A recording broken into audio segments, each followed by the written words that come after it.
Hi, Meteorologist Lisa Green here with a look at what we can expect for today. Today's a good day. We get a nice break between storms, but we've also raised a first alert weather day for Thursday to give you that heads up that we have the potential for more severe weather later this week. You can see behind me the Red River Valley Fair going on, and we want some good weather for that. And today's going to be one of those days where we get to experience it. I do want to take a quick look back at last night. We saw, of course, severe weather in the Northern Valley especially. This is one of many photos and videos that you sent to us of tornadoes that touched down. A couple, it looked like, in northeastern North Dakota, and then one in places around the Neillsville, Beltrami area in Minnesota. This was taken by JAMA. Thank you so much for sharing that photo. I have not heard of any damage, which is great news as far as that is concerned. However, you know, it's still early on in hearing about the reports, and so just want to make sure that if you do have something to pass along, we'd appreciate hearing from you. We can pass it along to the National Weather Service, and they can, of course, document that here. So again, this is just one of the photos. I do want to show you the reports that came in with these. This is, again, Northern Valley, where we were focused with these storms. And you can see basically kind of two areas where we had tornado reports. Up in this area here in the Ramsey, Cavalier, Western Walsh County area, where we had two different tornado-warned storms at one point yesterday. And we did get, you know, pictures and reports of touchdowns there. And then again, an area in parts of Western Polk County, back over toward southeastern Grand Forks County, northern parts of Norman County. This area was also an area where reports came in. And in between, lots of hail. Grand Forks area, seeing that hail, some branches down as well in Grand Forks.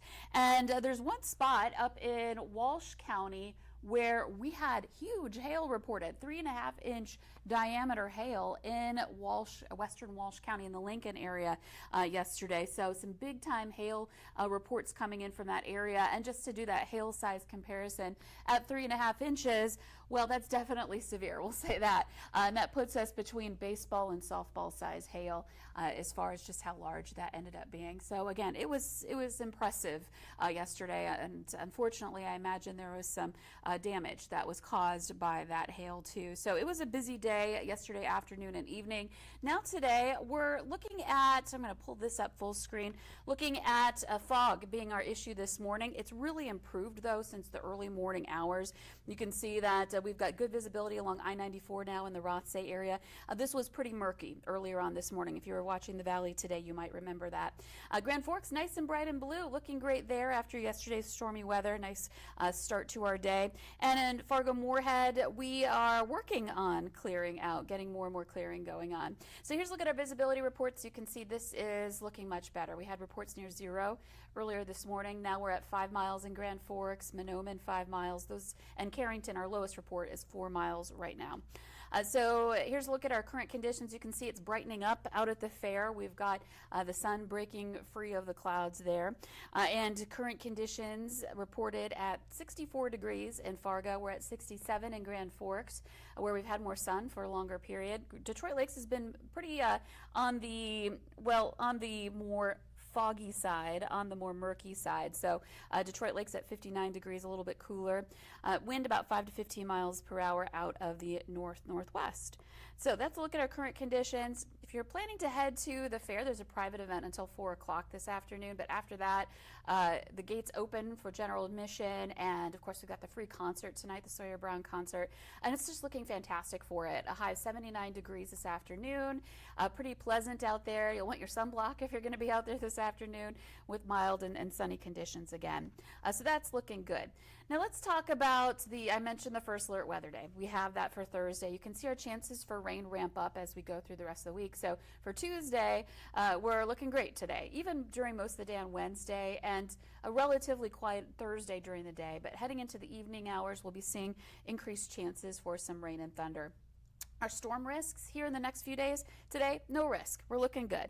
Heading into Wednesday, there's that marginal risk, a level 1 risk in eastern North Dakota mainly. Some of our communities in Minnesota also included in that, and then surrounding areas in a non-severe risk. And again, I want to stress our risks that come from the Storm Prediction Center, they are for a 24-hour period. So it starts at 7 a.m. and it ends at 7 a.m. the next day. So we could see some overnight storms Wednesday night. And then Thursday, looking at everybody included in that level 1 marginal risk. And this one's conditional. There's some question on whether we'll see severe or not, but we want to give you that heads up that there is the potential for severe. And so you can plan accordingly here in the valley. We're looking at conditions that are going to be getting more hot, and that leads to instability at the surface. The question is where there'll be a support aloft to have storm development. So that's something we'll be watching closely and keeping you up to date on this first alert weather day. Okay, so let's take a look at timeline here. So this is our hour by hour planner. I want to look at Wednesday too, because I don't want to overlook the threat for Wednesday. There is a risk. So let's move ahead into the day Wednesday. You see most of the day is fine. This is 9:30 at night. We're watching out for some storm potential into the late night and overnight hours. You can see that happening there. May still be some lingering into early Thursday morning, and then we get a break. And then Thursday evening, this is 7 p.m., you can see some storm development happening out west first and then moving east from there. So again, Thursday is going to heat up in advance of this. We're going to have some humidity, temperatures, some of us getting into the low 90s. And that, helps to provide that unstable air mass. And if we get the right conditions higher up that help support storm development, then we could see some strong to severe storms. This is 10:30 at night, Thursday night, continuing on into Friday morning. We have that potential.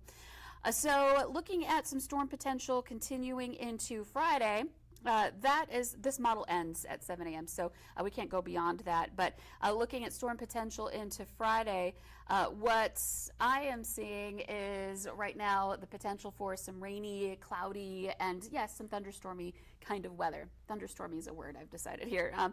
And looking at conditions that may not be as intense as far as severe weather it goes on Friday, but still we could have some rain impact our plans during the day on Friday as well. So just want to pass that along too. I know we've had a lot of stormy Fridays lately, and I can't rule that out for Friday, but right now the risk for severe looks greatest on Thursday night. So let's move ahead. Let's take a look at our extended planner here. So again, today the fog is lifting. We're looking at temperatures getting into some upper 70s, really pleasant day. Tomorrow heating up into some mid 80s with isolated severe possible, again, late on Wednesday. And then Thursday, the chance for severe storms, especially into the afternoon and evening and nighttime hours. Morning hours should be quieter, and then we'll start to heat up and cook up some storms. I have 88 in Fargo, and again, there could be some places that see 90. And then Friday, we step back those temperatures, but we're still looking out for rain and a few thunderstorms. This could linger into Saturday. But what I'm hoping for is that it'll clear out during the day on Saturday. We'll get some nice weather for the second half of the day, and then Sunday does look nice and quiet with temperatures in the 80s by Sunday. And a quick look at your full 11-day planner. You can see more of the same, upper 70s, low 80s, kind of bookending the week again with storms to start and perhaps some rain to end the week too. So again, just want to stress that we do have that first alert weather day for our Thursday now, for the potential for storm development and for the possibility that some of those storms could be strong to severe. We'll have more details as it gets closer, but looking at the second part of the day into the evening hours being that time frame, I know we've got the Red River Valley Fair, we've got concerts Thursday night and Friday night when we may be seeing some of that rain. So make sure you're keeping an eye on the radar, staying weather aware throughout this time. And of course, we'll be right here keeping you up to date. We're going to update that forecast later today. We'll have an updated forecast from Russ and Summer and Joseph. And then tomorrow morning, I'll be right back here to kind of go over what the latest model data is showing and talk about how this system may be shaping up for us a little more clearly heading into Thursday. So enjoy today. It should end up being a beautiful day. If you're in one of those areas that still has a little bit of cloud cover, hang in there. We'll see some sunshine developing heading into the afternoon. Happy Tuesday.